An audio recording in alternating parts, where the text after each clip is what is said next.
Welcome back, fight fans. We are double dipping today for a second interview for Real and the Rare tonight, and we are being joined by the most hated man in combat sports, BKFC heavyweight, the Grizzly Bear himself, Mr. Lex Ludlow. As always, Lex, it's a pleasure catching up. We appreciate your time this evening, my friend.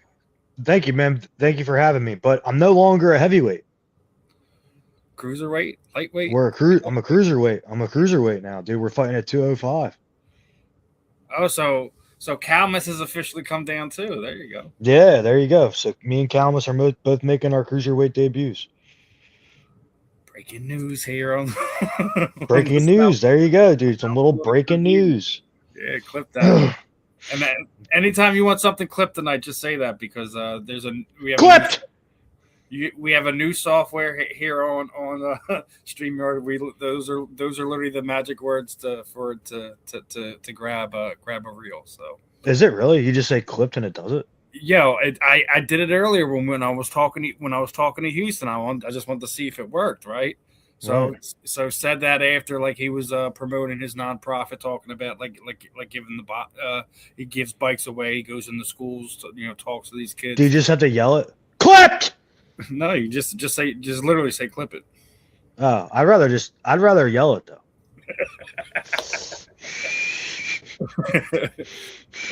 You are a character, my friend. I appreciate that. I always love catching up with you. So me too, brother. I always liked you as well. But a lot of interesting things have happened since the last time we talked. Obviously, one of the things that we were talking about was your good friend, your buddy, Mr. Kyle Dawkins is officially back in the UFC and had a triumphant return. Did you see me in the background, dude? Look at me, dude. Go. Yeah, bro. What a inspiring story that is, isn't it? Yeah, listen, everyone loves to see you athletes fall, man, but no one ever talks about like the trek back to the top, man. It's a crazy thing. Dude, I'm just so proud of that guy because, I don't know if he would kill me for saying this, but like he really did like manifest that like for it to happen. Like he every and I wouldn't say every day, but at least once a week, me and him would have these in-depth talks through text where he would say, I just know they're going to call me. I know they're going to call me. I'm not going to have to fight this fight. I know they're going to call me. He was talking about like when he was supposed to fight for CFFC the last time. He would just go, I know I'm not going to have to fight this fight. They're just going to call me. I can feel it. I can feel it. And then just all of a sudden, bro, I was at Sam's Club with my wife and my kids, and he's calling me, and he never calls. He never calls. I don't know if he ever calls anybody, but when you see Kyle Dawkins calling you, you got to answer it. Clip it. And he told me the news right there and then that he was going to China, and he asked me to go to China with him. And you know what? I just don't have a passport, so I didn't have enough. He took it on like a week notice or 2 weeks notice, so I didn't have enough time to get that done. But then I think he fought in China, and then I fought in BKFC, or I fought in BKFC, and then he fought in China. And I think that was around the time Pat Brady got hurt. So before that, Pat Brady got hurt. So he knocks out Michelle Pereira.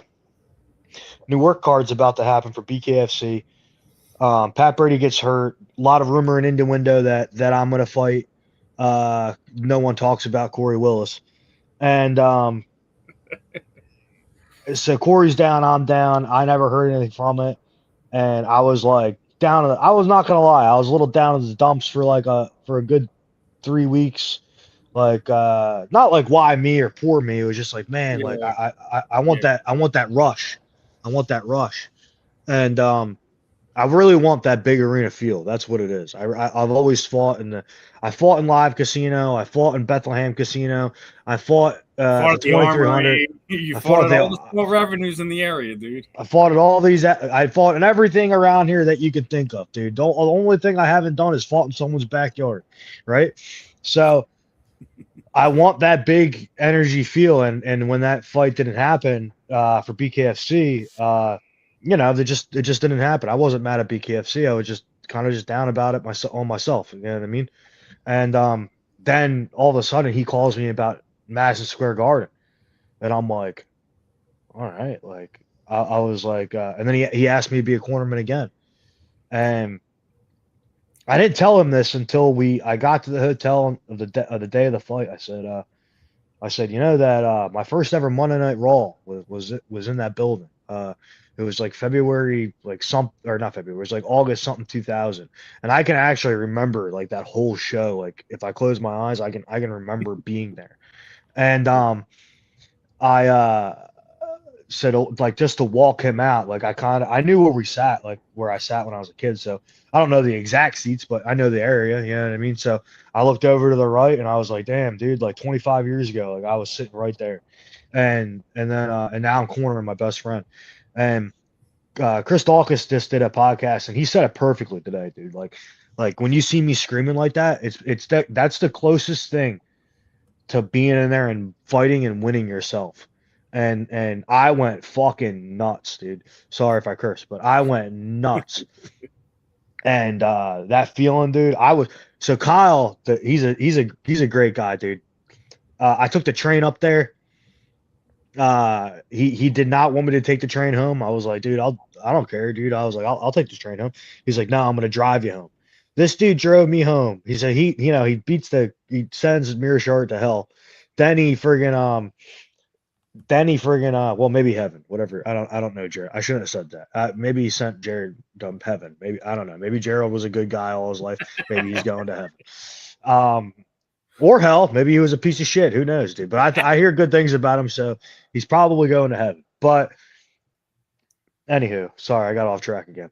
So he drives me all the way from MSG, beats him, goes all the way to drives me from all the way to MSG, all the way to my house. It was like an hour and a half, 2 hour drive. And that was probably the quietest I ever was in my life, dude, because all the adrenaline came out from yelling, dude. And I was still pumped in the back, dude. I was like going nuts in the back. Like you would have thought, like I fought and won. Like it was a crazy experience. But the thing that I gained from that, because the thing, and they told me to do this too. The Dawkins brothers, they says to me,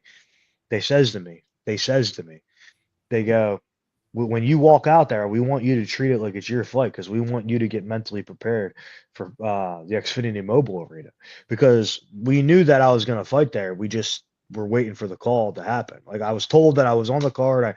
We're just waiting for the opponent and we're waiting for just the 100%. I was 99% on. I was waiting for that 1%, and so they wanted me to mentally prepare for that. And boy, oh boy, am I ready. But yeah, what a crazy experience. And you've had more than those crazy experience because after that, Kyle was on the Ariel Hawani show where. Oh right, I always forget about that, dude. So I got to know because you're both wrestling nerds too on top of it. So what did you guys want to talk about? I know Kyle was giving you love and you're going a little back and What forth. So another reason to be a good friend, right? He didn't have to do that. yep. Like I just could have hung out there, and he didn't need to shout that out. What a great friend that Kyle Dawkins says. Clip it. He for him to shout me out like that meant the world to me, dude. So actually, I asked him a retarded question. I didn't really know what to talk to him about. I wasn't expecting to talk to him. So when he talked to me, I said, "What was your favorite promotion of all time?" And then he like made it seem like I was like an idiot for asking. He goes, "Well, obviously it's the UFC."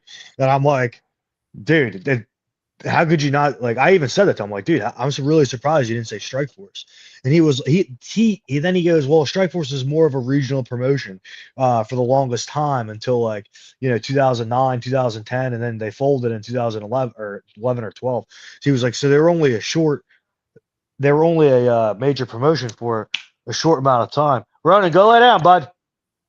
Sorry, my son Yeah, he's playing with his quick iPad. seeing what he can to get into. Yeah, he was up to something. I'm always afraid they're gonna go through the snack cabinet, but when I'm not, like right now, like the kids, they just like when 7 o'clock hits, they don't really go on their iPads all day long. So we usually give them like an hour and a half on their iPads, Let's chill out. Like, you know, they can watch YouTube, play video games, whatever they want to do, you know. But anyway, so I asked him that, and he kind of made me like, he was like, yeah, Strike Force is the original. So then I'm just like, and then I was like pondering it, and I'm like, damn, he was right. I'm like, damn, he was right. I never looked at it like that. Like, but like to me, like Strike Force was my favorite, but he picked the UFC. I was really surprised he didn't pick Pride. I would thought he would have picked Pride over the UFC. Yeah, but I think that might have been just slightly before, like he was like really, really into combat sports too. I think he was That's probably true. more of a wrestling fan at that time. So Yeah, I didn't have it. We didn't have a chance to chop it up. But I mean, I did say to him, "You're gonna have me on this show," and he said he's looking forward to it. So, I mean, if he gets me on there, dude, me and him could chop it up for an hour about whatever he wants. I look forward to that one because it should definitely be should He be. would get a lot of views. Yeah, I think it would be, and I'd be remiss if I didn't bring up some of the circus acts from this weekend. So Oh, okay, yeah, go ahead. We could talk about that too. Whenever you're we ready. got a little bit of getting into it. First off, dude, Anderson Silva at 50. Knocking out Tyron Woodley right before he's doing some goofy nonsense, grabbing his feet. What, he shot a takedown? No, he picked his leg up like almost like he was doing a check kick. Literally with his glove, grabs his foot, puts it back down, and then next thing you know, hits Woodley with an uppercut, puts him away. Oh, I did see that. I didn't realize he did that. Only Anderson Silva could do something that crazy in the middle of He looks, dude. He still looks like he's fast, dude. At 50, and apparently he's about to be a cop.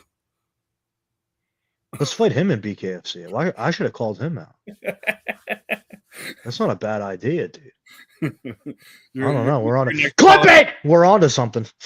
Your next call out, since obviously you're not going to get Kamosi in there because he, for obvious reasons. At one time, I don't know. Like, listen, he didn't show up against Alexio Sakara, so he doesn't have a belt. What's the point of fighting him now?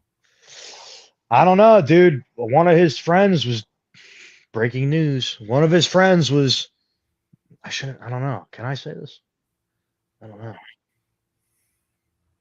know. It's possible, dude. I'll leave it at that. It's possible. We'll see what happens after February 7th. Yes, there we go. Yeah, there we go. It's possible, dude. Go ahead. Now, on top of that craziness, I gotta ask you if you've seen this. Like after the fight. Dude, I did see that. I had like 15 people send that to me because I was at the press conference with that dude. I don't understand who would mess with him. He is a big dude. Not just that, he's like have you ever seen him like outside of the fighting area? He's just the most nice, unassuming. Is he? Dude, I've been at. I covered him. I think it was World Series of Fighting 2 before he fought when he fought Johnson.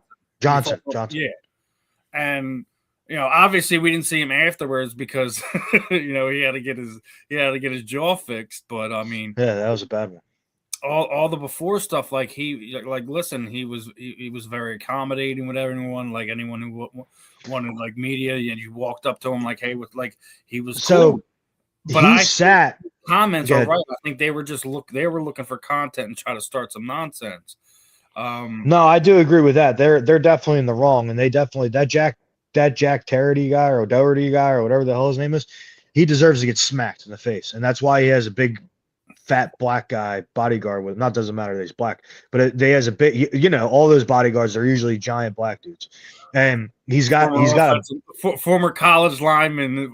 Just a ginormous and like the scariest of them all, right? Then he's always got one of those dudes with him and it's because he doesn't want to get beat up, and he can easily get beat up. And I think the one thing that bothered me about that video is the kid that's with Jack, the little white one, the white kid that like with his long he had long hair and a hoodie, I think. He's like taking swings at Arlovsky like he's tough or something like that. Like Arlovsky would sleep you, bro, in a heartbeat. Arlovsky was punching with his phone in his hand. Yeah, he literally was just basically throwing one-shot pop shots. Yeah, he didn't care. I He didn't I care just who got, he's I hitting. got banned from TikTok Live for some reason. I don't know. I just got a strike. I don't know what happened. What did I? Because I said something. I guess. I don't know. Possibly it could be that. But All I said was a black guy. I've never gotten banned before. Like literally, you dropped like 3 bombs, dude. It wasn't even that bad. All I said was a bit. It's not even racist. It's an observation. I'm just sitting there just saying you have a live restriction. I'm like, what's going on? Sorry about that, dude. Listen, the most hated man in combat sports. 15 minutes in, and you're already banned, dude. Sorry about that, dude. God damn, bro. Oh man, I didn't even say anything bad, bro. That's crazy. I know that's the worst part, but Man, liberals. Whatever. All I'm gonna say is looking forward to seeing Andre fight Ben February 7th. You know, where he's fighting actual people who want to fight back, not just say some nonsense and hide behind their bodyguards. Ben's not gonna hide behind anybody. Don't talk about their race or you'll get in trouble, apparently. Yeah, pretty much. But we were talking to Anderson Silva, and I came by this clip. I was asking Houston about it earlier. I wanted to ask you about it too. So okay. What UFC fighter is a definition of we didn't know how good we had it while they were on top until they were gone? Is Anderson Silva one of these guys? Because you look around like when you're talking about these GOAT lists and all this other stuff, I don't hear Anderson Silva's name get mentioned that much.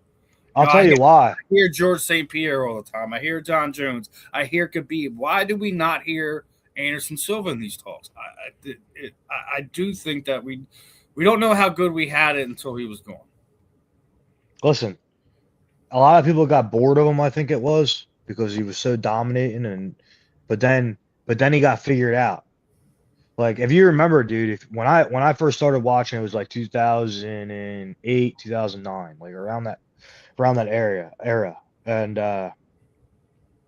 that's all everybody talked about was him being the greatest of all time. And Chael figured him out. Chael exploited him. And then I called it, dude. I said the next time he fights a wrestler that can strike, he's gonna lose. And then the next time, he fought Yoshin Okami, very good grappler. I wouldn't say a wrestler, but very good grappler. And I actually thought Yoshin was gonna beat him. But just because I thought Yoshin would have fought him like Chael did, like hold him down, land his guard, stall it out, beat him up a little bit. Because that was like the key to beat him, I always thought. It was like to hold him down in either guard or half guard and just beat him up from there and just win by decision. And especially after I watched Chael do it. So I was like, if anybody can just lay in his half guard and his guard and not get triangled, they're going to be fine.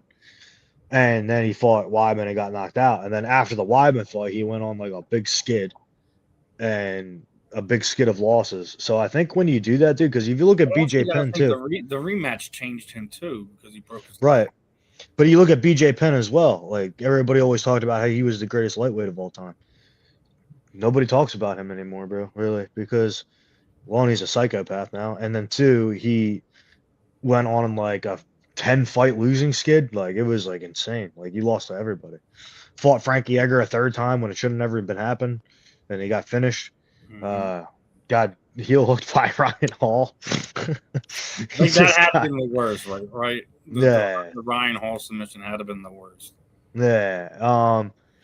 I just feel like when you retire on top and then you leave on top, I feel like you'll be remembered as the greatest of all time. But I think a lot of people remember his losses more than his wins. It's just like the same thing when you go to in the fights of the judges. When you go to the fights of the judges, they remember like the last couple things they see, compared to what they saw right at the beginning or whatever. So, I was trying to think, but like I remember George St. Pierre like talked about that at one point. He on a podcast, like, I'm dropping you. He was saying that like he would lose a lot of money if he were to fight and lose one more, and then like retire, right? Compared to like retire like how he did. You know what I mean? Like, so he's like, it's more appealing. I think a lot of fans, like the people who really love combat sports, kind of hold that against Khabib. I'm kind of one of them. I felt like obviously you leave when you're ready, when your body, your mind tells you you're ready. If your heart's not in it, I'm not going to hold that against you. But I feel like he still had at least another another 2-3 fights to kind of give everybody, and there were still some intriguing matchups he could have. But it's one of the reasons why I hold Khabib out. Injuries. He didn't have that long shelf life, but it's it's he had a unique style that I think everyone should and did respect. And if you look at what's going on in the UFC right now, a lot of the guys from his camp are very very dominant guys right now. Khabib? Yeah. I don't really watch UFC right now, dude. It's kind of boring. I haven't either. It's kind of. I think boring, I might tune in for the Kayla Harrison Amanda Nunes fight. When's that? The Paramount one? Yeah, it's the first Paramount card. That's probably when I'll start watching again. Like I'll try to check it out again, see what changed and whatnot. I mean, you got to think the big thing has to do now, the Paramount subscription is going to be much easier to get fans to tune in, on top of spending what was it, almost $1,100 a year to watch pay-per-views. It's just not even. It's not even. I just don't get excited for them anymore. I remember when I used to watch like UFC and I would get goosebumps. Like I remember when like Rashad Evans, he was one of my favorite fighters of all time. Like when he would fight, I would get goosebumps. I'd be like, oh man, Rashad's fighting tonight. Rampage Jackson, get goosebumps. You heard George those St. two Pierre. were supposed to have a boxing match this year, right? Yeah, that would be atrocious. No offense to either of them. It's just like I don't know. Everybody wants to box now. Trying to think who else. George St. Pierre, Lesnar. They're just all of them, dude. Like that era was. We talked about it before, dude. That era is untouchable, bro. From 2008 to like 2018, 19. Like 2021 is kind of just been meh. Yeah, that's what I was about to say. Yeah. They're having a hard time. It'll always be like one of my first loves when it comes to MMA, but it's just like I don't know if it's the promotion, the fighters that are I don't get it. And if you ask me, a lot of the guys that are fighting now are probably better athletes, etc., than the guys were back then. But they don't have the personality, the moxie, whatever it is just that they don't have it. I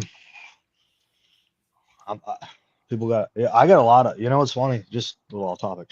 A lot of fighters have been reaching out to me, dude, for pointers. A lot of them, dude. They like, they're like, what's your secret? Like, what do you do? I gotta start acting like you. Just act like yourself. I don't know. Act like yourself, but like act like you're a heel in WWE, and you're trying. It's like what I told Kyle, because me and Kyle talked about this too. You're just yourself on 100. You know what I mean?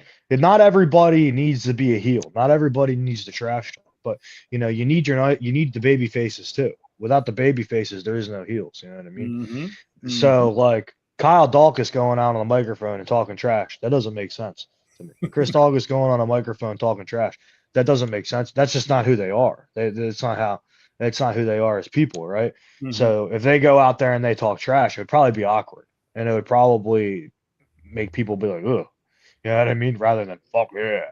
Like everybody knows that I'm a pro wrestling fan. Everybody, well, I'm starting to get to the point where I'm reaching other people that have never heard of me or know me at this point. But they're starting to realize that, it's not that I know what I'm doing. It's just that it's very easy for me to do. You know what I mean? Mm-hmm. But I'm just myself times 100. That doesn't mean when I'm home, like I'm just cutting promos on my wife and my kids, you know what I mean? Like it's when you're put in that environment, that's just what comes out.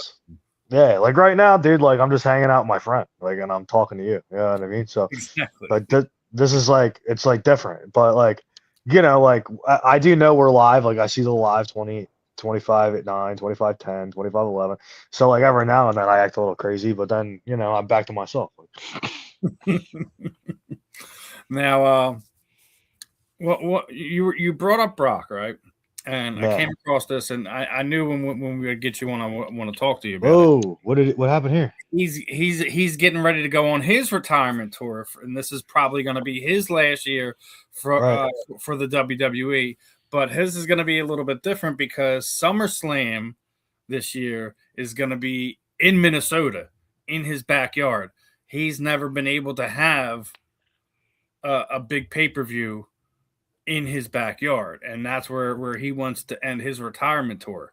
So I want to ask you because a lot of people felt that Cena's tour left much to be desired, Right. and from what I heard, that the end wasn't how it was supposed to be. That John went off script and he tapped out and to push over Gunther.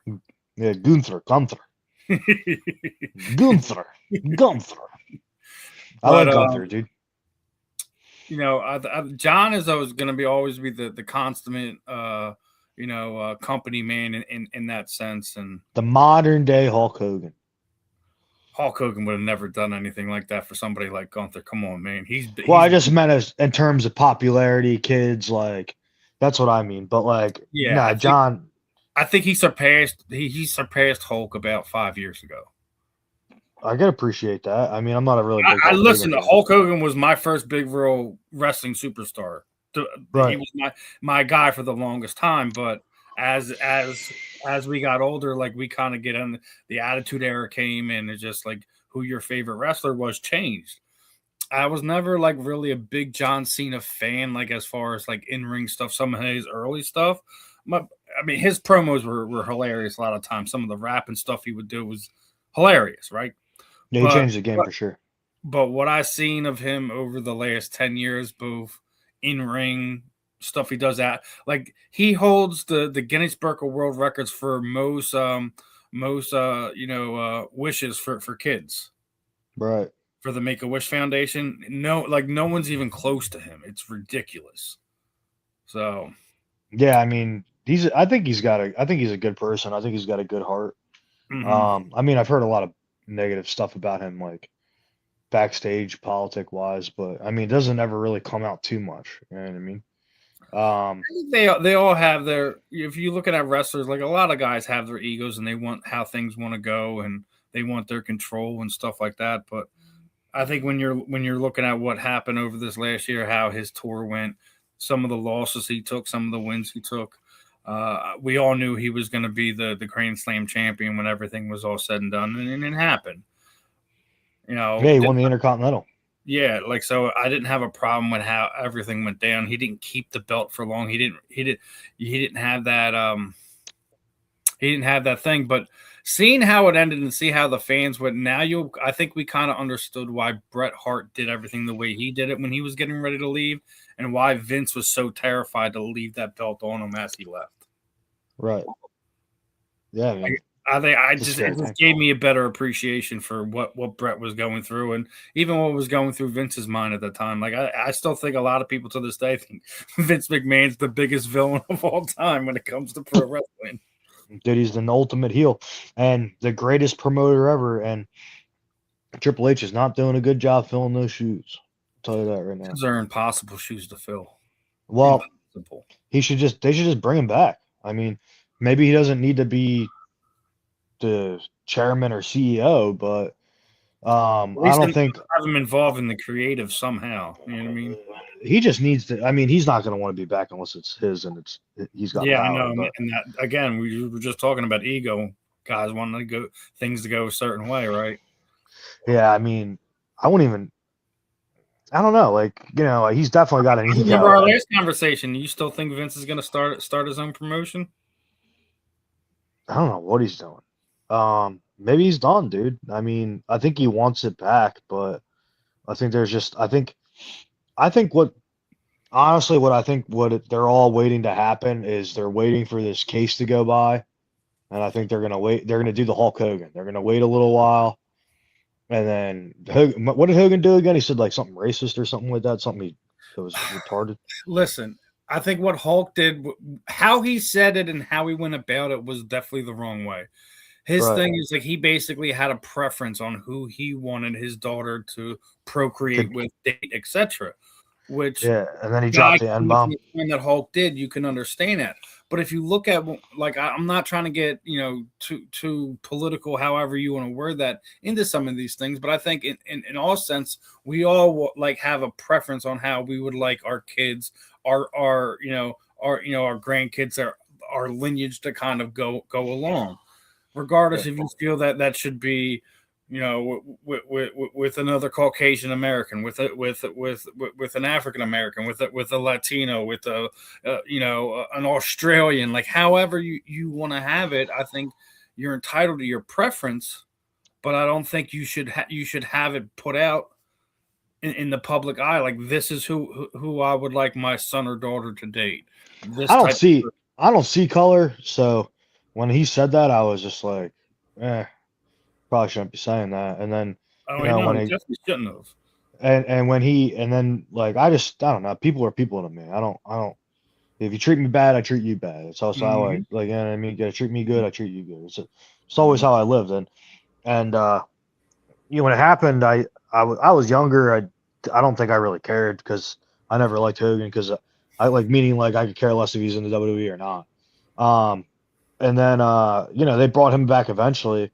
So I think they're just waiting to do the same thing with Vince. I think they waited like 5 years and then brought Hulk back. But like, I think they're just waiting a while and then they're gonna bring Vince back.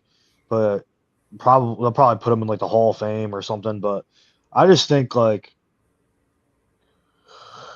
think Triple H doesn't really he was running NXT, which was like, it's a developmental company, and if without the WWE backing it, it would just been it just would have been something like TNA was like a year ago. You know what I mean? So he didn't have millions and millions and millions of people watching it, and he didn't have the responsibilities of answering to huge networks, and he didn't have the responsibility of answering. His boss was Vince, and Vince is his father-in-law. Vince was never going to fire him. If he doesn't do a good job, like Ariel Manuel is going to go, psh, or Mark Shapiro is going to go, psh, get out of here, dude. So and I that think and they the should, I Rock, think the they should Rock's up there too. I think they should leave So it up to Undertaker. I think he does a great job with a lot of that stuff. the creative, Yeah, and also helping some of the young wrestlers. yeah. No, I could definitely see that. I'm trying to think of like there's got to be like a better way of doing it. Like, instead of just having one guy control, like, I know they have like a group of people, but I'm saying like maybe even like a committee or something. I don't know. Like you There's shouldn't got have one guy overrules everyone. It should be like a majority. this guy, there should be like a guy that oversees everything, but like, I really feel like a lot of people should be able to. It's just like acting, like, like they like with Tony Mhm. Soprano, like eventually he took over the Tony character. You know what I mean? Like he Yeah. was saying like, oh, we should do this, we should do that. Like it's the same thing, dude. Like I feel like I don't know, we're going down a lot of rabbit holes here, but Don't we always? yeah, but I want Vince. I want Vince in charge. And that's all I want because a lot of people were saying the product was getting stale and is getting bad. Yeah, dude. Like the dude was 80 years old. He's like 80 years old or whatever. But he didn't have anything to compete with or a little fire under him. As soon as AEW came around, like he was hitting guys with big fat contracts. He was gearing up, dude. And I was actually interested to see that, like that side of Vince come back out again. But then all of a sudden, he gets hit with the sexual like traffic allegations and just ridiculous. But they're not even like if you read the text, they're not even. I read like some of them. She literally agrees to it. Like at one point, like it's case closed. I don't know. Man. And then from one circus act to another, we got to talk about Friday's fights and the fact that Jake Paul went for more takedowns than Khalil Roundtree has committed in his entire UFC career is But a laughable thing. You should be ashamed if you're a boxing enthusiast. I mean, uh, he found out that he's not an elite boxer. I think we all knew that. And Well, I mean, he didn't know that.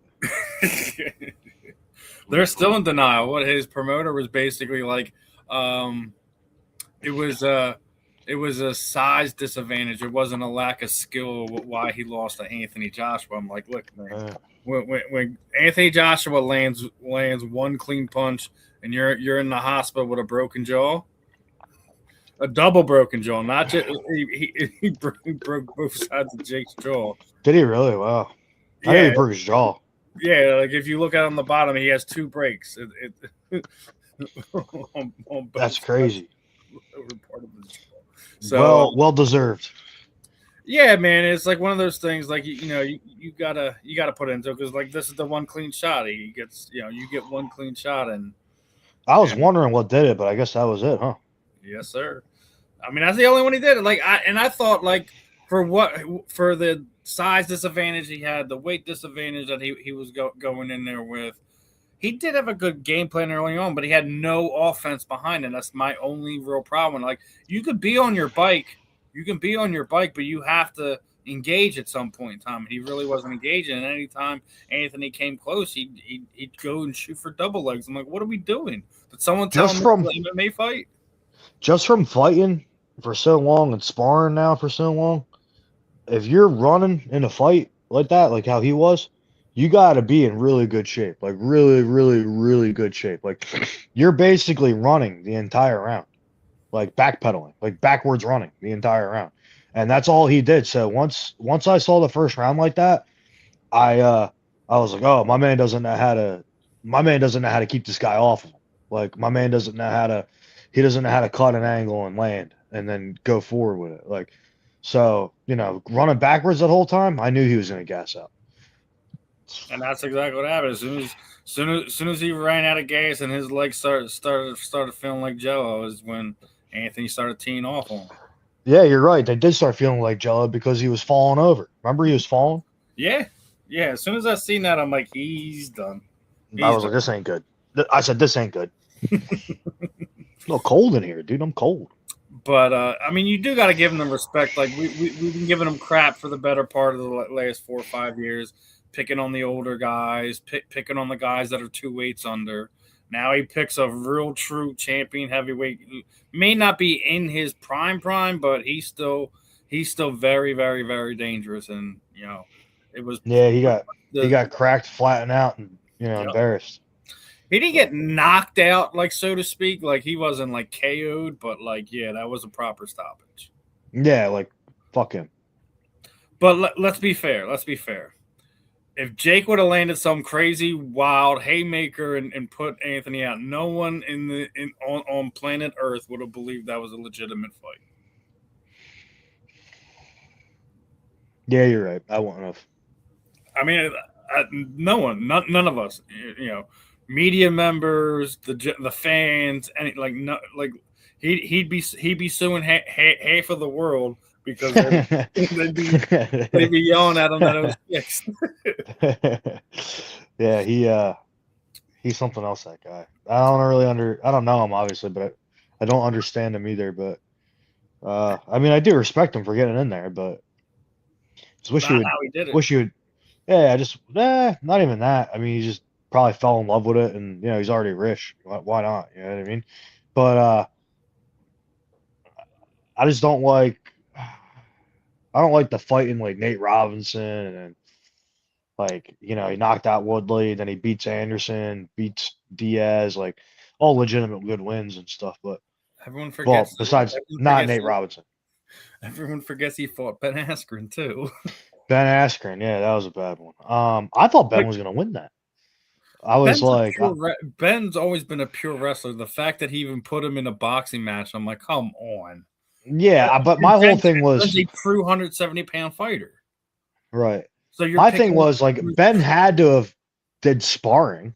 Like he's had to have done boxing sparring.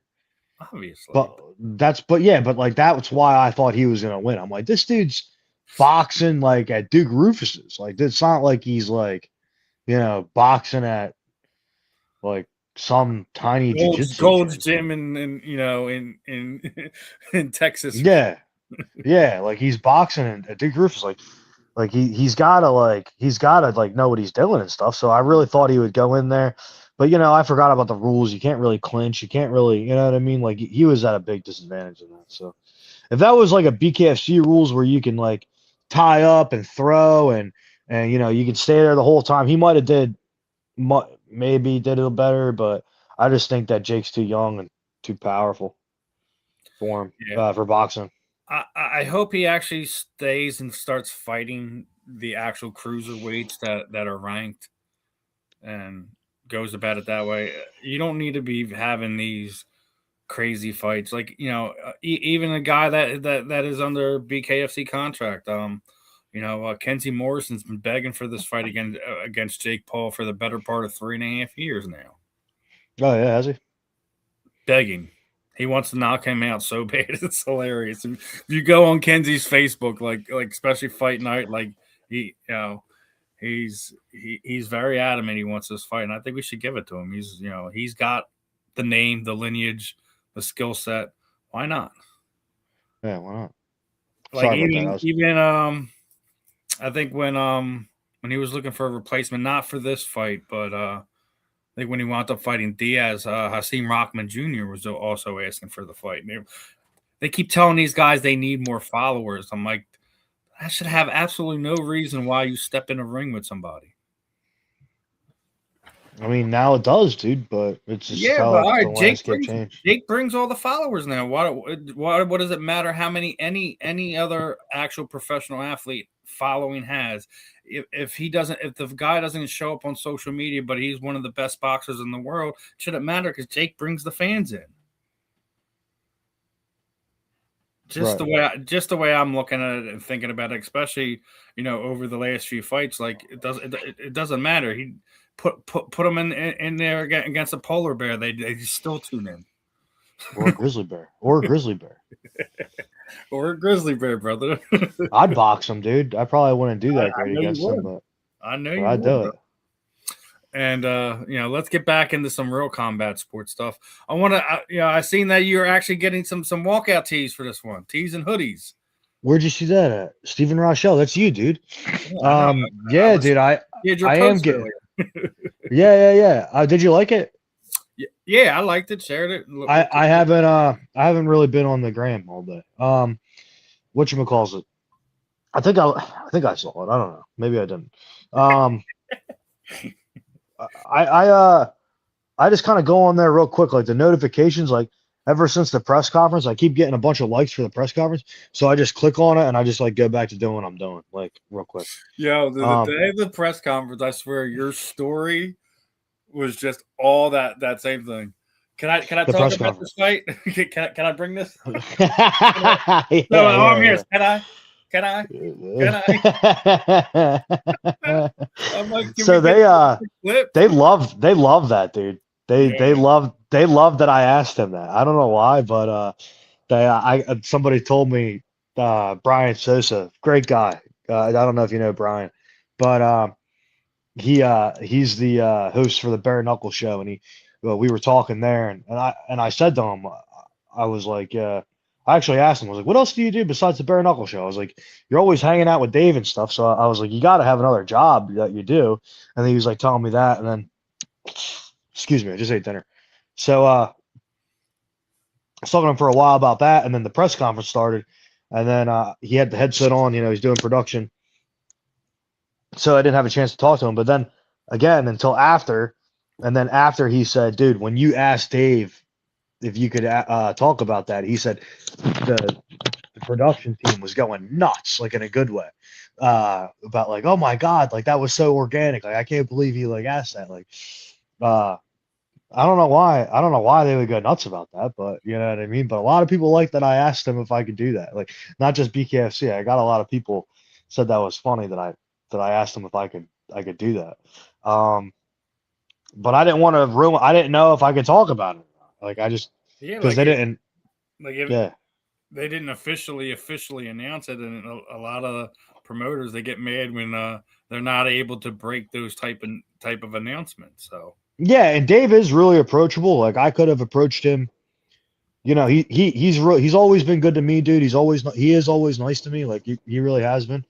Um, I told you right before the show. Like I've only talked to him a couple times, like before BKFC, and talked to him twice, matter of fact. And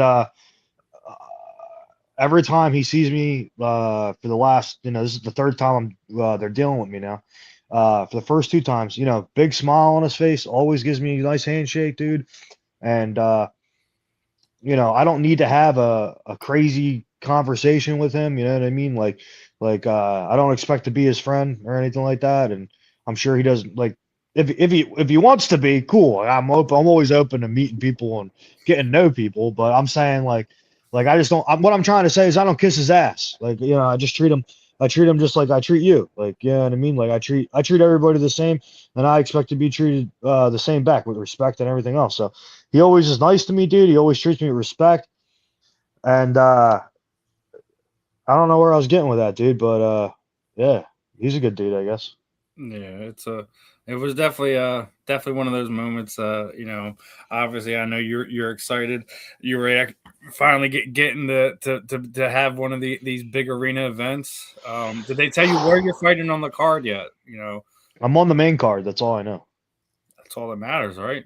That's all that matters. You were one of the first few fights on the first two events. So I think it's a big deal that you're going to definitely be fighting after 8 o'clock. So My whole thing is that like what they always say, fighting on YouTube is great and all, because it's like free fights. So like a lot of people watch it because it's free. mm-hmm. I don't care about that. I want to be on the main card, dude. Like that sounds awesome. Like I want to. Yeah, like you're like I want the arena to be as packed as it possibly can. I want to have the most eyes Yes. in there. So Yeah, and I mean, there's a picture, dude, of sorry, back to Dave. There's a picture that just popped in my head. Here, if I send it to you, can you show it or no? I mean, it'll take me a second to pull it up, but it should be fine. All right, 1 second. Here we go. It's gonna be interesting to see what he's gonna send me. You should see this car I AI generated. It's a Bose. I had a dream that Bose made a car, and Right. they I made and ever when I had that dream, I told ChatGPT to do a podcast, like, or not a pod. I'm sorry, I'm thinking about your podcast, to do a picture of what a Bose car would look like, and I'll send it to you afterwards. All right. All right, I sent it to you. Yeah, there you go. I'm basically gonna pop in here. You're gonna see a second me pop in here in a second, but that'll be clip it. You gotta wait till I pull the photo up. Oh, sorry. It's gonna pull, like when it does that. It's like a 30-second clip after that. It'll pull up. We should have clipped when you got We should have clipped when you got banned from TikTok. Oh man, you're mad at me about that, aren't you? Nah, not at all. I said it wasn't me, dude. Dude, I said the F-bomb and I said black person and that a black guy, and that got us banned, dude. I didn't even know you can't say that, dude. I'm upset about that more than anybody, I think. Here we go. So here you go. Look at that smile on the background, dude. He's cheesing. He's cheesing, dude. You see him? Yeah. He's cheesing, man. That's a good picture, dude. I think he sees the dollar signs, dude. He knows you're exciting guy. Like, it's something me and you talked about even before you had your first fight. Like, just the way you go about things, regardless of ticket sales or whatever. You have that wrestling, that wrestling athlete mindset where you have those natural moments that just kind of come out of you. Right. And, we can tell when it's fake, when it's forced, and it's not just something that is organic, and people buy into that more than That's the main reason. If you look at it, like people why they don't like Kobe Covington, you're a cheap ripoff version of Chael Sonnen, who's very terrible at it. And Right. then you have Chael, who's still doing the same thing. 15 years later. Like, all Still right, killing it. we were just talking about Anderson Silva. He goes on X after the fight. He's like, "Oh, look, it's the uppercut I showed Anderson." Exactly. See what I mean? Like, it still works for them. Yeah, he's great, But dude. these other athletes, anyone who tries to do anything like that, we could us as fans and people consume combat sports, we can sniff that out a mile away. You're so natural and organic when it comes to that. He knows what that means. That means more eyes. That means potential sponsors. And I can't wait for this fight for you. And then obviously I'd be remiss not to pull it up. Obviously, Ludwig, Calmus, main Ludlow. card. Ludlow. Oh yeah, did I just call you? Yeah, I just called you Ludwig. What the wrong with It's me? all right, dude. It's all right, dude. Just call me anything you want. Just don't call me late for dinner. Now I got to ask you. Obviously, Pat absolutely demolished Zach Yes. a year ago on Knucklemania. Yeah. Broke his hand, the whole nine. Right. And one thing you can say for sure is we know Zach's got a hard head. Yeah, I guess. But is the fact that you have a guy like Pat around you made it even easier for you to kind of put this fight together, or what made you decide that this was going to be the victim? Well, I called him out. Life Center. I called him out like a week after my last fight. I called him out on the Mike and Mish show, and there was rumblings. It's on my Instagram. You can go and look. It's like somebody made a post. Somebody made a post about Russ. His name is. He's I know a you're huge. talking about. He's like their little PR guy. They do giveaways, all kinds of stuff. He's cool, dude. He is an amazing guy. He's not even a PR guy, bro. He is just a super fan, and he made a group, his own little. He's got his own little BKFC army, dude, and like he's me and him actually talk on a consistent basis. He's a great guy, and clip it, and I gotta send that to Russ, because I do like Russ. He's a great guy, and then he made that graphic for me. I didn't meet him until then or talk to him until then. He thought it was a good matchup. Mike and Mish thought it was a great matchup. A lot of the fans thought it was a great matchup. So I think the one thing that really got it a lot of attention was Mike and Mish put out a Christmas wish list of what they wanted to see, and I was on the list. And across the ballot was Zach Calmus, the homeless guy, the hobo. Where's this coming from? He's homeless. Is he really homeless right now? Put his picture up. Pull his picture up again. Okay, so just because he looks homeless doesn't mean he is homeless. Nah, dude, he's homeless. Look at him. Let's pull this picture up. Let everybody see this. Deleted it out of the back end. It's all right, dude. We can wait, dude. We're patient. I had to wait 7 months to fight Zach Calmus. I can wait 2 minutes see this picture. Oh man, I love that poster, dude. It's such a beautiful poster, ain't it? They did a great job. If it's really that much of a deal, you don't gotta do it. No, it's gonna take me like 2 seconds to hop back in here and all right. pull it back up. I'm very demanding. You're my Jamie right now. Jamie, pull that up. Oh man, I wonder if I wonder how mad he gets at Jamie, when it's not on camera. What the fuck? Just what the hell, Jamie? What are you doing? Yeah, probably chokes him unconscious. I heard that dude makes $50,000 an episode or something like that. Jamie, won't surprise me. Having to put up with Joe and do all that stuff. Yeah, I'd be all right with that.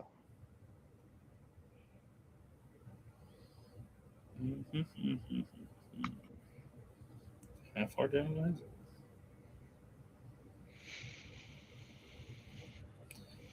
Like 100 now. are you? If you don't have it, it's fine, dude. For some reason, it's not in here. That's weird. Hmm. Not to worry, dude. I got it back. Ooh.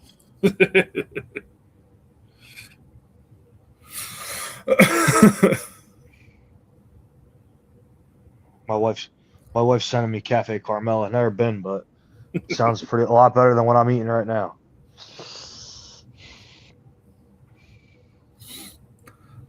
Man. Don't you worry, dude. While we're waiting for me to do that, I got to ask you, what are your thoughts on Bud Crawford retiring after the WBC basically stripping him his belt because they wanted $300K from him? Why? Why do they want 300K? For sanctioning fees. To go to sanctioning fees for them to go to the injured the retired fighters fund. I'm like, oh, to line your pockets, right? No, I'd be like, no. I no wonder he's retiring. He's got to pay taxes too. Retiring, or is it like your typical athlete, like hey, like I'm taking? Sounds more like a protest. And that's where I was going with this because that's what I feel like it is. Yeah, it sounds more of like, nah, I'm good. I'll just keep the money. Have a good one. And then they're gonna be like, yeah. Well, no. Eventually, I think you'll get. I'm sure Dana will get, or the Zuffa will get him. Zuffa Boxing. All right, so pulling this back up. So look at this guy. Does he not look homeless to you, dude? Nah, he just looked like somebody that belongs in like the mountains, splitting wood. You're just trying to hype this guy up. He looks like homeless to me, dude. He's missing all his front teeth. In the past, he's cool. Actually, he's ignored like the last 4 times I reached out to him, but it's all right. Well, that's because so there's a reason for that. All right, so oh boy, at the shelter that he lives at, right? The shelter he lives at, they shut his Wi-Fi off. Okay. They shut the Wi-Fi off at the shelter, so he's got to go to the local McDonald's for the free Wi-Fi. So what happens is he probably him and his wife, right, that stalks my Instagram nonstop. They probably had to walk to McDonald's, dude. It's not that he's ignoring you, Steve. It's just that he's got a limited time to be at McDonald's because otherwise that's loitering.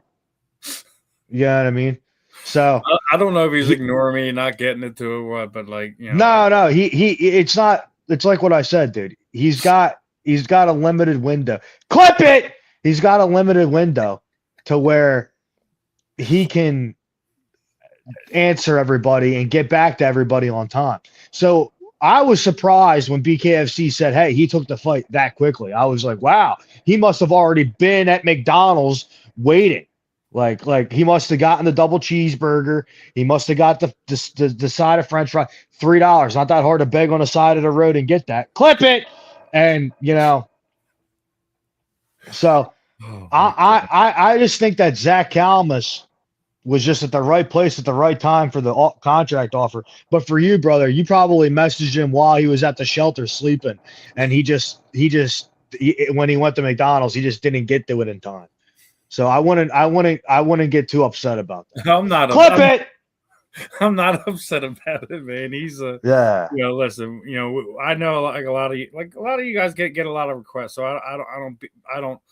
People who respond don't respond. That don't mean anything to me. And actually, before we get into the next one, I want to get your thoughts on this, right? So. All right.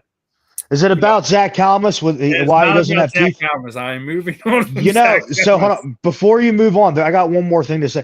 He's missing all his front teeth. Did you know that? Well, I mean, I can tell you why that is.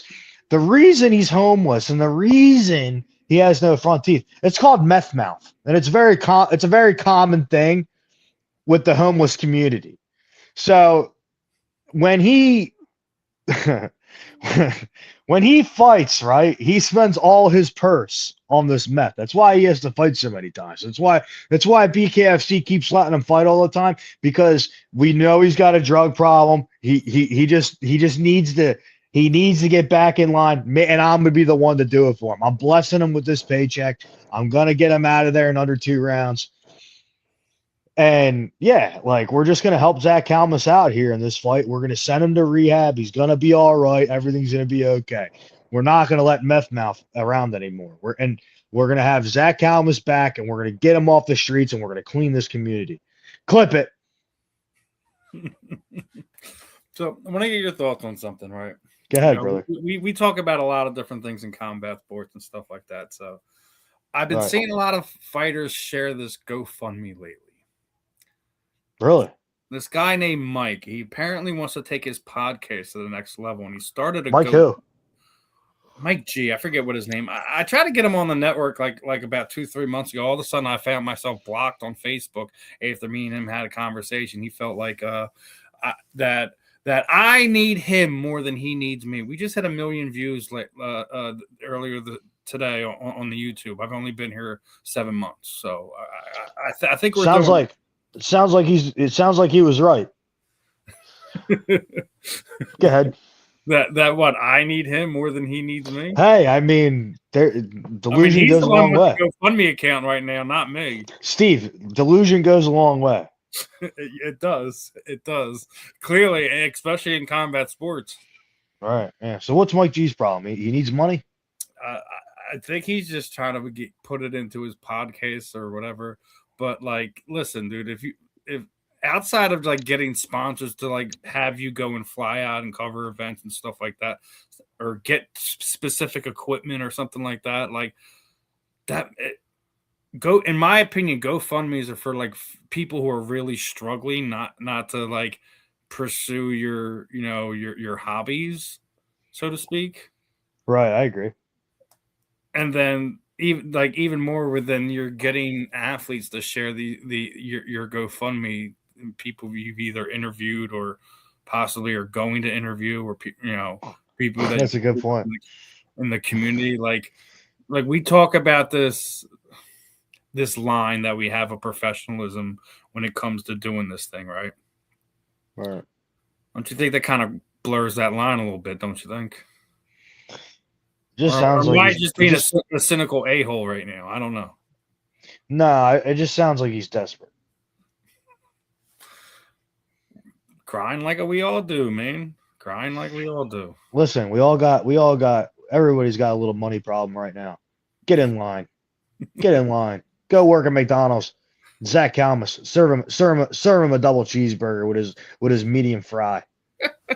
The wife gets him a McChicken. And speaking of problems in the combat sports world, did you see the Jemiah Hill thing? His altercation with Joanna Gentrix? What happened? He tried to touch her?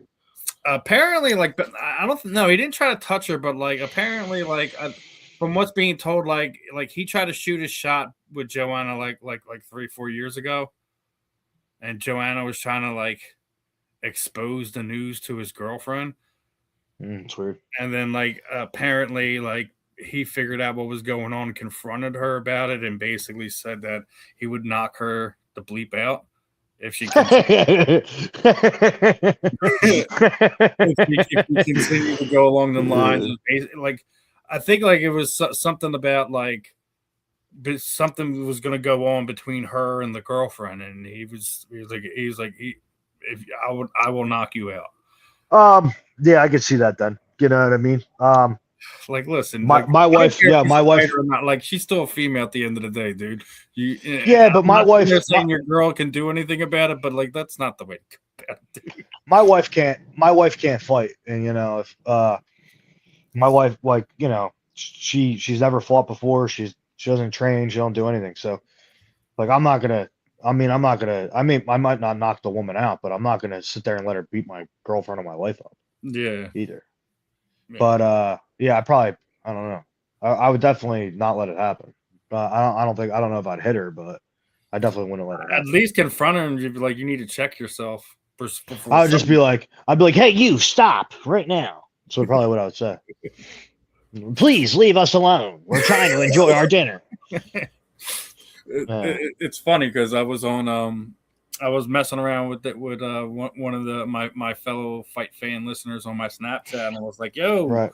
you go into bare knuckle," and it's like I guess like she was taking she was sending me shots of like I guess she was at the pre-fight press conference, Right. and Who was apparently, it? I'm not gonna put names out there just because of the context of what I'm about to Okay. tell you. So apparently, you had locked eyes with her at one point in time, and she thought you were a sexy mofo, and was like, "You do realize like he's married with children, right?" She's like, "Damn, don't tell him I said that." I'm like, "I won't." Because I'm totally not going to interview him tonight. I think she does she follow me on Instagram? Probably. I already think I know who you're talking about. Yeah, I'm married. What's that? She had a beanie on at the press conference. I don't know. I don't remember all that. If I locked eyes with her, was I sitting at the table? Yeah, it's like while you were on the table. Yeah. I'm not. Listen, I lock eyes with her. I'm not looking at her. I'm looking through her. I'm thinking about what I'm saying, or I'm listening to what's going on. Nothing against her. Oh yeah, I know. I just unintentionally did that. I'm more like, hearing that voice in your head. You're like, oh god. Yeah, right. Like you're just trying to like figure out what you're gonna say. Some comments in the chat room, and they disappeared that face as we were talking the Jemiah Hill thing. The person was like, "What? Did he hit her?" No, he didn't actually hit her. Oh, people are actually listening to this? It was like, bye. Okay, bye. Nice, thanks for tuning in. Who is that guy, dude? He looks like a wannabe gangster. Look at that guy. Bring him back in here. I'll troll that dude. I like what hit her. Hybrid Cipher 8995. 8995. He was born in 8995. 1895. Yeah, dude, he's older. Oh, he's young. Or no, he's from the future. Whatchamacallit? Yeah, I don't remember that, but thank you. I'm married. Yeah, right. I am married with 4 kids. Yeah, I made sure to put that in there. I'm like, yeah, he's definitely married with kids. Yeah, definitely married, happily married. Well, I'm not married yet, but we're. Yeah, I already close. know. Like me and you talked about our family situation. I know you're a loyal pup to her, or loyal grizzly bear, so to speak. She's my best friend. Like, I tell her everything. One thing I didn't tell her was I was doing a podcast tonight because I forgot. It's not that I forgot about the podcast. I forgot about I just forgot to tell her because it happened so fast. You messaged me today, and usually she's at work right now, but usually she's sitting right here beside me when we're hanging out. She's saving lives tonight. She's saving some lives tonight, dude. Or maybe not. Maybe someone is gonna RIP, but you know what I mean? Like either way, she's gonna make sure they're okay to go that way. You know what I mean? Yep. Now, obviously, Knucklemania 6 is the big event. Who are you excited on this one? Are you excited for, we already talked about Ben and Andre. You got Lorenzo and Yoel Romero. That's gonna be an interesting one. I'm gonna like that one. I don't think Lorenzo wins, but I think Yoel's gonna win that. That dude is a freak athlete. I just watched him wrestle at RAF, and he was just like smoking, dude. Like, yeah, but hasn't Lorenzo not actually ever lost his belt? Like they were stripped from him. Right? He got knocked out at heavyweight, or he got a TKO loss. Yeah, it was at heavyweight, but it wasn't at his natural weight class. That's what I thought. Yeah, I think they're fighting at 205, and I think I shook Yoel's hand, dude, and he's not a human being. I don't understand. I don't know where he's from, but I shook Lorenzo's hand, and he's a human being. Yeah, I don't know. I'm not saying he can't win. I always root for the American. Let's just say that. But I just don't know, dude. He's just a freak, bro. It's just great. And he's like, the best part about his BKFC debut, he was like throwing Superman punches, and you're not allowed to do that. And like the ref was just letting it go. Like, what are you gonna do? Stop Yoel? He'll knock you out too. I agree with you. Yoel is like he's like those Greek gods that you see molded out of clay. Or somebody decided to turn one of them into an actual person. And that's Yoel Romero, man. He's pushing 50, and he looks like he's somebody like in their mid-20s. Yeah, dude. I'm telling you, and he's big. He is big, dude. His back is Know how he made ginormous. 185 pounds. I don't know how he makes 205. Nah, I can see it, but he's big, dude. He's like a little gorilla, dude. He literally he's got the back of a gorilla. He's big. It's gonna be an interesting matchup. Yeah, I'm excited for that, and then I'm excited for Pat's fight. Yeah, definitely seeing Pat get back in there is gonna be fun. I would imagine that he would be a couple fights after me. Shane Gillis just said he's in to walk him out, so. So he is going to walk him out. I know he was making videos of getting gut shots until. Yeah, he DM'd on one of them and said I'm in. Or not DM'd, wrote in the comments. That's cool. So I think he'll be hanging out in the back with us because we'll probably be me and Pat are going to be in the same corner. So there you go. So you are going to be in the same corner. So you guys are going to share the locker room. Should be interesting. Yeah, I would imagine so because they put me on the right and they put Zach on the left. You know what I mean? So and Pat's on the right and I'm on the left. So and we're both teammates. So it makes sense. Definitely would. They did announce more of the fights. I know Crystal Pittman's going to be fighting. Who's Crystal Pittman? You haven't seen her yet? Oh, I know why. Because you're a dad now. That's why. Who's Crystal? They announced a girl fight, but I don't know. Is that the same one? Yeah. She's. Is she the one with the green? No. Now you're gonna make it. You're like, because now I gotta pull this up. Matched her up with. You're like now I gotta pull this up. Is she the Asian girl? No. With blonde hair? No, Crystal's fighting. What was it? Madison. Why am I forgetting her name? Well, she sounds like. Yeah.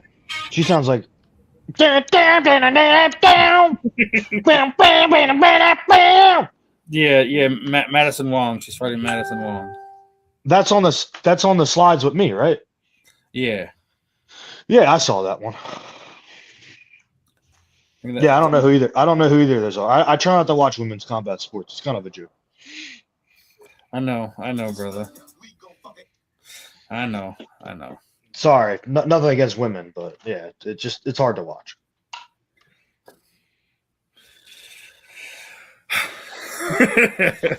You're like, man, you're just trying to get me canceled tonight.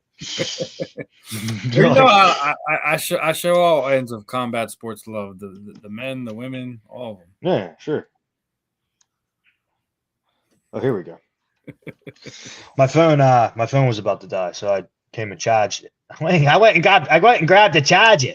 I was getting ready to do our closing remarks here and get ready to wrap up. As soon as I said that, you're like, we gotta go, dude.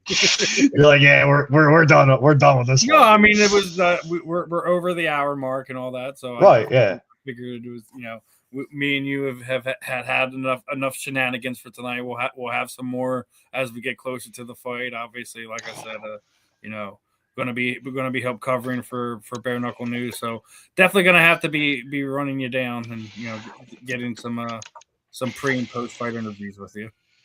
Oh, I appreciate that, dude. I always like talking to you, regardless of me trying to be hated and saying that women's MMA sucks and getting you canceled on TikTok. Well, it's still live. It just said it was pausing it for 10 minutes, so I'm still on it. They can't do. So you're still good on it. I wonder what I said that really blocked it. I don't know. It just said I had a warning in that, like, it was this big red warning box. I'm like, what the hell is going on here? Sorry about that, dude. I mean, that's the risk. That's the risk you take, though. When you book 10 minutes for violating community standards, I'm like, well, yeah, I could see that. I could see that happening. Well, dude, listen, it's because you have the most hated man in combat sports on your thing. One last one before he gets like, who's come up with that? Is that just how you feel about it? Is that what your teammates are saying about it? Like, where does the most hated man in combat sports come from? All right, so we're gonna have to clip this, okay? Because I'm gonna give this guy the credit where the credit is due. Everybody asks me this, and I never tell them the truth, so I'm gonna tell you the truth, okay? Because I've known you for so long, and you've always interviewed me over the years, and I think if anybody deserves the breaking news in my life, it's always you, my friend. And you know what I mean?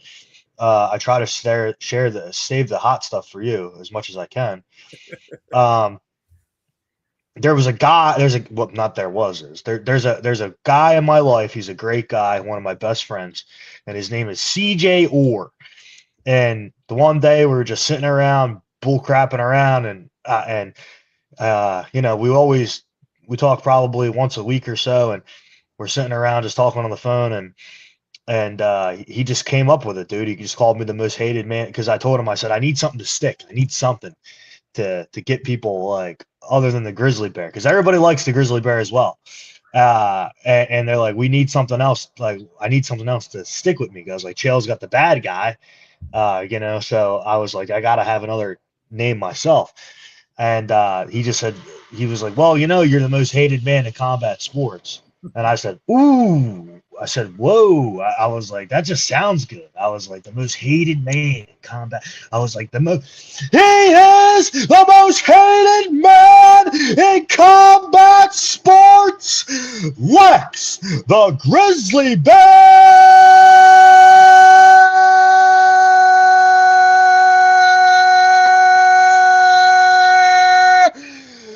Ludlow.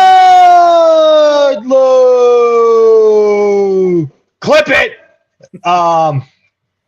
And dude, ever since then it's stuck. And then people in the gym started calling me it. And then I did something like this. I did an interview with somebody, and I put that as my name, like how I did just on yours. Like, It gave me the option to type it in. I typed it in. Next thing I know, I had like 50 followers after that, and they were all like, dude, you're the most hated man in combat sports. And I was like, yeah, I am, dude. And then one dude was telling me a story that he works at a bar. I can't remember who it is on the top of my head. And said that when I walked out with Kyle, they noticed me on TV, and some random people at the bar was like, he said like 10 people were like sitting in the line, and they were all like, holy shit, that's the most hated man in combat sports, Lex Ludlow. Like, so like, it's taken off, dude. I don't know why, but it really is. Well, I mean, listen, you know, whatever sticks, whatever gives you that buzz leading into your fights, after your fights, post your fights. Let it be what it be, brother. You know, Yeah, these don't come around very often. So when you got the lightning, man, hold on to it. I'll tell you this right now. Before we go, this will be the best post-fight speech of all time. Well, I mean, last time it was the Fedor call out. So then it was the Chris Camuzzi call out. So I mean, it can only go up from here. So I have it. I don't know what I'm gonna say, but I have it planned in my head. I have plot points planned. So I was talking to somebody yesterday at the gym. Everything that I do in there, when I do the post fight, when I do the press conference, and when I'm stuttering and stuff, or if I'm slipping up a little bit, it's because it's off the top of my head. I don't write it down. I don't practice it. I do have plot points like in my head where I'll be like, all right, we got to talk about this, and we got to talk about this, and we got to talk about this and this, and then I go. So it's not like I try to do it the old school pro wrestling way. I walk out there and I try to just cut it off the top of my head, and I honestly feels like I honestly feel like that's the most organic way of doing it, and I feel like that's where I go viral the most, and that's where I feel like you know, people like yourself and other people that have watched me come up sit back and go, oh my god, dude, like this guy is nuts. Like, you know what I mean? Like so, you know, you're not nuts, you're perfect for combat sports, my friend. Yeah. And Chris Camuzzi's a bitch. Let's lend it to that. Well, I know everyone who's gonna be at the Xfinity Center February 7th is definitely going to be entertained when the Lex Ludlow fight does end. But you know how we do this, my friend. Anyone you would like to thank, training partners, teammates, shoot out the social media sites. Any parting shots that you have before we end tonight's episode? The time is yours, my friend. Wow, I'm on here. Look at this. Oh my God. Um, just want to always just thank my wife and my kids. I thank my family. I thank all my friends, everybody at the Forge. Um, Kyle and Chris.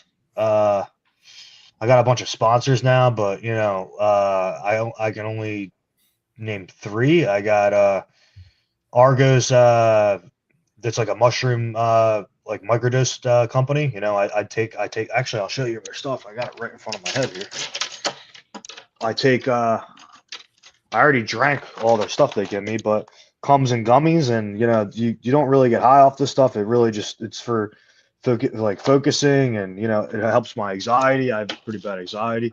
Helps my anxiety and helps my focus when I'm training. And something that I noticed really on it was that I'm gonna close this with my nose. I couldn't do it. Something that I noticed when I'm on it is that I can really focus on my breathing, and I can actually. Sorry, I'm trying to block that light. I can focus on my breathing, and I can really think when I spar, as before when I spar. I'm excited to do this when I fight to see what it's like. Because before, I'm just always on autopilot. Like when I fight and I spar, I don't really have like a thought in there. And like I'm kind of just going through the motions. And like with this, I'm thinking. Like I'm like, ooh, if I do this, like he's gonna do that, I should hit him with this. Like I'm starting to think. Like it makes me really think. And then I have another two sponsors that are officially locked down. The rest are locked down. It's just that they have to complete the transaction. Like they just have to give me money. That's all. And once that happens, then we'll start shouting them out because I know they'll probably watch us. But my other big sponsor is the Rook, which is over. They have a bunch of restaurants. They got one in Manayunk. They got one in Wildwood, and I think they got like two other ones. I think I don't really know about the other two, but all I really know is the two restaurants, and the one in Manayunk and the one on the Wildwood. And I haven't ate there yet, but I mean the food looks remarkable. The guy that owns it, his name's Dylan Bear. He's got a sandwich there that's called the Bear, and I want it so bad. I was DMing him about it the other day. I gotta try it. And the other sponsor is actually he owns it, and he's a partner with the guy that sponsored me, BK. It's called Alex's Pizza. I haven't had their pizza yet officially, but I'll tell you right now, dude, their pizza looks phenomenal, and they're talking about trying to have a pizza delivered to me at the venue for after I win that I can eat, and they'll put on camera. So, I mean, that's something that we definitely are going to try to add. I was expecting Pizza City, but hey. Oh shoot! Yeah, they did lock down their transaction. Pizza City too. Yeah, Pizza City too on Red Line Road. Thank you for saying that, dude. He's a great guy, dude. Dietz, man, owner of the Pizza City, dude. He trains with us at the Forge. A great addition to the Forge. I mean, like I'm a psychopath. I'm a trash talker, but I think I fit in well with the Forge. But like he's great. He's a great fit in for the Forge, and he's a great guy, dude. And he's got some great food over there at Pizza City. They have a pizza there called the Ryan. I haven't had it yet, but Kyle Dolkus sent me a picture yesterday, and in a group chat with me and Chris, and I kind of want to try the Ryan, but I gotta wait till after this fight. I've been eating clean for like 3 weeks now, dude. I'm getting my weight down. 225, 220. I was 220. The latest I've been was 222, but then I start to gorge out a little bit, and so I walk around. I'm walking around right now at 227. Weighed today 225, but rest assured, my friend, I will be 205 pounds, and rest assured, I will knock out Zach Calmus in the second round. Well, I'm definitely looking forward to it. It's always exciting catching back up with you, my friend. Yeah, dude. We'll definitely meet up weigh-ins after the fight, etc. Me and Susan are going to come up with a plan. We might even do I'm talking to her either getting an Airbnb or renting a hotel room and having like an after party or something like that, having all the fighters come. Yeah, dude, that sounds pretty cool. I would appreciate that. So, Other than that, man, as always, best of skill to you, brother. Clean camp, no injuries, no nickups, anything like that. So, you're ready to rock and roll come February 7th. I'm ready right now. But yeah, we'll be ready then. All right, Lex. Appreciate your time, my friend, and we'll definitely catch up. At least at the fight. God bless, dude. All right, Lex. You have a good one, brother. You too, bro. All right, everyone. That was the one and only, the most hated man in combat sports, my good friend, Mr. Lex Ludlow. It's always great catching back up with him, hearing everything he has to say about the combat sports world, about what's going on in his life. He's always a character. So if you guys haven't seen him fight, or if you haven't caught him on social media, do yourself a favor. Go find him. Go buy some tickets. Support his sponsors, help support the local athletes. Other than that, another fun episode of The Real and the Rare. I'm your host, Steve. We will be back next Sunday. Some more fun interviews. So peace out, my friends.